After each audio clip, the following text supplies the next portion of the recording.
Sekarang itu kan lupa itu ya. Iya. Karena tetap hakikatnya harus tahu bahwa ketiga ini kan pasti salah satu menjadi presiden. Tetapi prosesnya tadi pertunjukannya begitu intelektual gitu. begitu indah ya. Begitu indah, begitu harmonis, tidak ada saling menjelekan, dua-duanya adu gagasan. Iya. Gagasan saya A, gagasan saya B.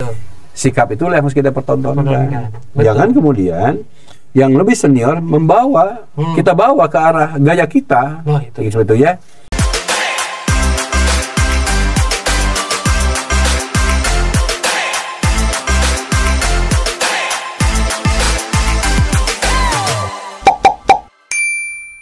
Halo, Assalamualaikum warahmatullahi wabarakatuh. Kembali lagi dengan saya Muhammad Randy Abdul Aziz di podcast kesayangan kita Bravo Channel Indonesia. Masih dengan Pak Rusdandi, Pak. Oke. Damang, Pak. Alhamdulillah. Subhanallah. Kali ini kita akan bahas sesuatu yang lagi menarik, Pak. Oke. Bukan lagi menarik, memang jadi lagi perbincangan masyarakat Indonesia. Karena akan ada hajat besar kita tanggal 14 Februari 2024 ini, pemilu. Cuman ini ada yang sedikit menggelitik, Pak. Kenapa Randy bilang menggelitik? Ini debat pilpres dan debat capres dan cawapres itu udah 4 kali nih, Pak. Cuman semuanya isinya, kalau kata Pak Mahfud, gimmick ya. Semuanya apa ya sebutnya, tidak ada yang disuguhkan kepada masyarakat. Seperti contohnya gimmicknya Kang Gibran tuh, Mas Gibran ginian gitu kan, Pak Anies dengan suka anim-animnya dan segala rupa. Nah, sehingga kita hilang dari konteks program tadi, dari konteks pembicaraan terkait masa depan Indonesia. Nah, menurut Bapak sendiri nih, sebenarnya saat ini yang Indonesia butuhkan apa sih sebenarnya?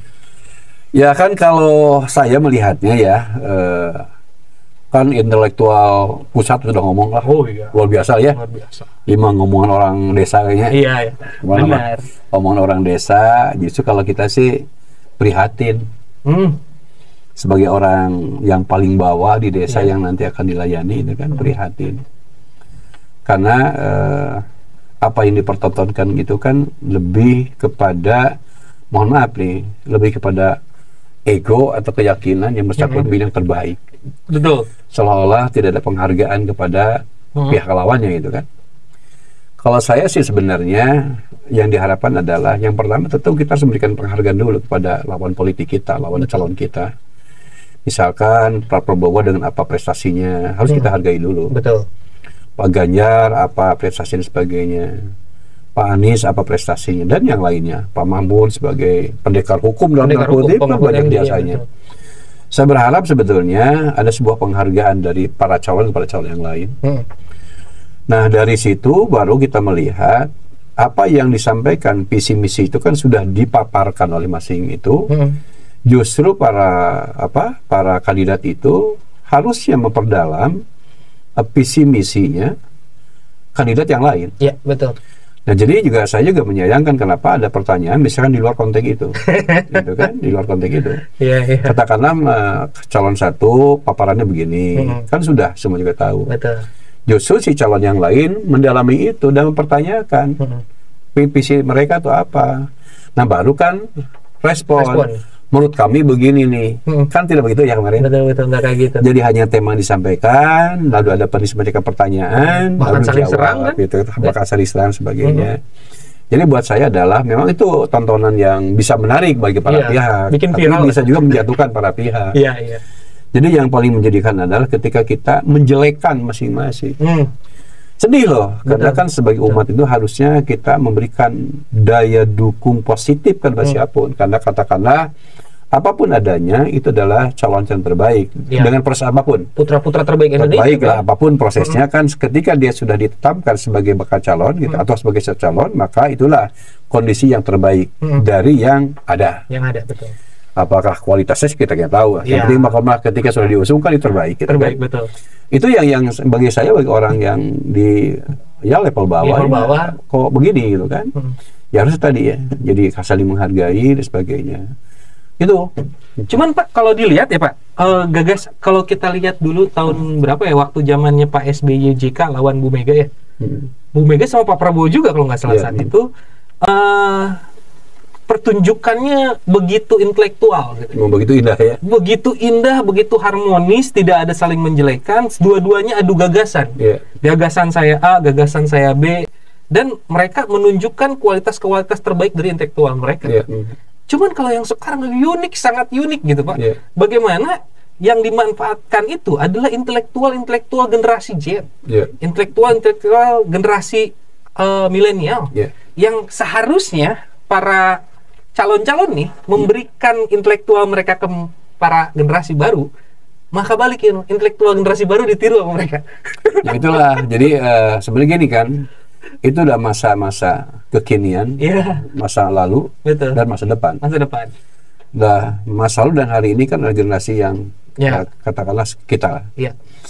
Masa depan yang milenial dan generasi Z gitu kan. Nah, justru itu satu sama lain kan harus menghargai. Yang seniornya katakanlah berikan ruang kepada generasi milenial dan Z itu, ini loh apa yang sudah kami lakukan untuk negara ini, saya titipkan kepada Anda, kan gitu kan, sehingga akan membawa teladannya. Lalu generasi Z gitu kan, tadi masa depan itu karena perubahan peradaban, teknologi, digital dan sebagainya, kan itu sesuatu yang tidak bisa dinafikan, gitu kan. Jadi kalau misalkan ada semacam perbedaan sikap, penyikap terus semua salah antar generasi, katakanlah generasi yang milenial dengan sebelumnya, generasi sebelumnya kan kok enak berbeda. Kayak baby boomer Pak disebut. Gitu ya. Baby boomer berarti. Tapi kan generasi gitu kan. Sejak milenial aja gadget kan berarti masuk generasi kita nggak tahu kan, gitu kan. Sehingga nama generasi aki-aki lah bahasa gitu kan. Jadi kalau generasi aki-aki kan seperti itu ya. Jadi kalau saya jangan membuat sebuah perdebatan dikotomi karena memang rasanya berbeda. Yang paling penting adalah antar berbagai generasi saling menghargai gitu kan. Misalkan yang tua juga memahami, yang lebih muda juga menghargai, kan seperti itu kan. Ya kalau mungkin kan justru kalau yang muda itu lebih bagaimana sih sebetulnya keseharian sikap yang kita lebih tua itu, sikap itu yang harus kita pertontonkan. Jangan kemudian yang lebih senior membawa kita bawa ke arah gaya kita, seperti itu ya. Jadi itu kan mungkin itu jelas menurut saya itu sebuah peradaban yang memang harus dibangun gitu kan. Seperti itu gitu kan. Dan kemarin itu ada sedikit komentar Pak. Sekarang lagi apa ya sebutnya? Lebih sering debat istilah sekarang. Jadi sebenarnya substansinya sama, cuman mungkin generasi Bapak nggak kenal istilah itu. Nah, mestinya kan gini ya, kayak yang tadi yang saya cerita di awal. Saya sebagai kandidat capres atau wapres, harusnya yang diungkapkan oleh saya itu adalah saya membaca visi misi Bapak tentang A, tentang B, tentang C, begini. Bagaimana strategi Bapak untuk mewujudkan itu? Jawab toh? Benar Pak, benar. Setelah itu kalau menurut saya bisa sependapat menambahkan atau bisa tidak sependapat. Kan tidak begitu kemarin tuh? Enggak gitu Pak. Gitu. Doanya saling serang. Jadi ibaratnya gini, misalkan ini lucu Pak. Kemarin itu ngelihat satu drama kayak Randi nanya ke Bapak fotosintesis itu apa. Terus Bapak mana pertanyaan gitu amat Randi. Maksud Anda apa itu pertanyaan gitu? Ibarat dia orang dalam sebuah debat misalkan katakanlah walaupun Pak Mahfud sebagai master dari legenda hukum, saya yakin Pak Mahfud tidak akan hafal tuh sekian pasal undang-undang. Maksudnya begitu kan? Kan gitu kan? Kan biasanya kita kan kalau ada sebuah persoalan tentang kan kita baru baca pasalnya, terdalami kan. Tapi apakah di otak kita semua undang-undang hafal enggak? Jadi sama aja. Coba undang-undang sekian apa isinya kan seperti itu, sampai seperti itulah. Menhatam Quran masih bisa. Ya makanya kan kemarin berkembang adu gagasan tadi. Bukan gagasan saya sebetulnya, tapi kita tanyakan dulu gagasan Anda yang dituangkan dalam visi misi. Ada begini-begini, dijawablah itu kan. Oh kalau begitu gagasannya begini, dijawab begini-begini. Apakah sebenarnya sependapat kan persoalan lain. Toh itu kan tontonan untuk rakyat. Sehingga rakyat akan menentukan pilihan. Oh ternyata bahwa gagasan yang dituangkan visi calon ini yang lebih untuk dijalankan. Kan itu. Jadi ini seolah saya paling benar, ini paling benar, cek saya itu kan. Bukan kepentingan rakyat. Justru kalau saya melihat, mungkin kepentingan rakyat ya, kita punya pendapat gitu kan. Tetapi tadi ya, setelah ditanyakan, rakyat memilih, ternyata kiamat ya. Ya itu kan. Terus kemudian di substansinya, iya ya. Pak pasal 1 begini gagasannya, ini ternyata oleh B, oleh nomor 2 gini-gini, wah bener nih 02 kan bisa begitu kan?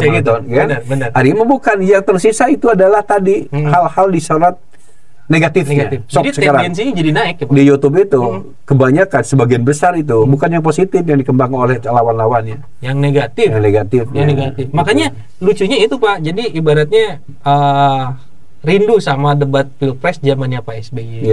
Rindu debat Pilpres menghadapi tadi ya Pak SBY lawan Pak JK juga kan sangat indah banget gitu. Pengen seperti masa-masa itu lagi. Cuman yang kita tonton sekarang adalah di mana masa-masa yang sebenarnya menyebalkan Pak itu Pak. Ya juga ini masalah waktu ya. Banyak mengkritisi kan waktu kan bagaimana 2 menit kita mau mengungkapkan, menjabarkan sebuah gagasan besar untuk Republik Indonesia. Benar. Ya kan? Waktu 2 jam untuk 3 paslon ya. Kan luar biasa. Benar. Itu kalau menurut saya kan mestinya kita 4 jam, 5 jam. Iya. Jadi dan ada juga gagasan tuh calon 1, calon 2 dulu. Nah, jadi calon 2 sama 3 gitu kan. Baru nanti ada satu pertemuan bertiga. Tapi kan semua bertemu dulu tuh. Betul. Ada juga itu. Kan ini Pak, dulu yang ini teh yang Pak SBY kan di mimbar ya Pak ya. Iya. Di mimbar, Bu Mega di mimbar, Pak JK di mimbar gitu kan. Berjejer di mimbar, indah, intelek. Terus pembawa acara juga intelektual. Saat itu kalau nggak salah Pak Anies dia yang bawa waktu itu. Iya. Pak Anies Baswedan yang bawa, seorang intelektual universitas gitu kan. Yang menanyakan pertanyaan-pertanyaan, yang mengatur jadwal dan masanya juga nggak ricuh kayak sekarang gitu kan. Nah itu yang kita harapkan sebenarnya. Dan terus yang paling lucu, Rani punya saran sebenarnya buat KPU. Hampura kalau saya mengatakan jangan upayakan viral gitu Pak. Upayakanlah meningkatkan intelektual masyarakat gitu. Ya jadi kan ini gini, kita tuh dipertontonkan oleh sebuah hujatan. Iya. Ya kan, 1 menghujat 2 para pendukung-pendukungnya itu kan. Jadi justru itu adalah pembelajaran yang kurang baik. Akhirnya generasi yang lain bisa mencontoh. Nah ketika misalkan pendukung opsi 1, 2, 3 itu semakin melebar ke bawah, kan itu kan akan menjadi sebuah persoalan. Ada gesekan dari bawah. Itu juga akan mengganggu di belakang. Kan, khawatir mengganggu tadi kesatuan negara Indonesia gitu kan. Dan itu kan kalau menurut saya tadi ya bahwa debat itu boleh berdiskusi sangat apapun. Tapi tadilah narasi-narasi yang jelek-jelek itu harus dihilangkan lah. Kalau saya sih lebih gini lah, Allah tuh menciptakan kemuliaan kepada umatnya. Allah tidak akan menciptakan manusia tanpa ada manfaat. Tapi sebagai umat yang diciptakan kok saling menjelekan gitu. Waduh. Gitu kan. Sama-sama ciptaan juga ya. Iya, padahal mah harusnya kan kita memuji saja. Iya, benar. Persoalan nanti akan dipilih siapapun, sudah ada jalannya kok. Kan ketika kita sudah 40 hari di kandungan itu kan Allah sudah membuat takdir bagi umatnya. Benar. Bahwa Randy akan menjadi presiden dan sekian sebagainya. Cuman kenapa? Kan harus diperjuangkan dengan cara elegan. Benar. Jadi soalan sekarang itu kan lupa itu ya. Karena tetap hakikat harus tahu bahwa ketiga ini kan pasti salah satu menjadi presiden. Tetapi prosesnya tadi harus saling menghargai. Saling menghormati gitu kan, gitulah ya. Siap. Jadi kalau saya melihat kan sekarang itu prihatin. Aduh, siap. Kayaknya seperti itu dulu. Ya, jadi kita sekarang mau cukup prihatin aja lah. Prihatin aja. Gitu. Mudah-mudahan dengan podcast ini para 3 calon ini membuka diri, bahwasanya kita butuh intelektual bukan butuh gimmick. Iya, gitu kan. Kita butuh gagasan, bukan saling tuding, ya Pak, saling menjelekkan gitu ya. Yang paling utama sih itu ya benar Pak. Dan saya juga ingin menyampaikan ya kepada para pihak suara. Hak suara, siap. Pertama ketika kita masuk di dalam bilik suara, lihat dulu gambarnya, kemudian kita berdoa kepada Allah. Mohon petunjuk kepada Allah. Tadi Siratal ladzina an'amta 'alaihim ghairil maghdubi 'alaihim waladdallin. Jalan yang lurus ya Allah. Jalan yang lurus, bukan jalan yang belok-belok. Nah, dengan ketika hati kita bergerak kepada 1, 2, 3, lakukanlah itu. Karena sejatinya kalau kita sudah bismillah, mohon doa kepada Allah, kan ada malaikat yang membimbing kita. Mudah ya gitu, dengan cara itu yakinlah Allah akan berikan jalan terbaik. Ketika misalkan yang bersangkutan terpilih menjadi presiden, lalu hasil doa kita gitu kan tidak sesuai dengan doa kita, itu kan Allah punya pilihan. Betul. Gitu kan. Kita harus yakin dengan itu. Nah, kalau sudah seperti itu, maka tadi benih-benih kebencian yang muncul itu insya Allah akan hilang. Akan hilang. Subhanallah. Jadi memang mari kita bangun ya tadi suasana hati yang betul-betul bahwa hidup kita sudah ada yang mengatur. Allah Subhanahu mengatur kita. Betul. Jadi kita ya tidak merasa luar biasa, mulai hebat, paling berjasa gitu kan. Karena dalam tanda kutip nih, setiap aktivitas kehidupan kita itu dalam sebuah organisasi kecil besar pasti sistem yang akan membangun, bukan pribadi. Betul.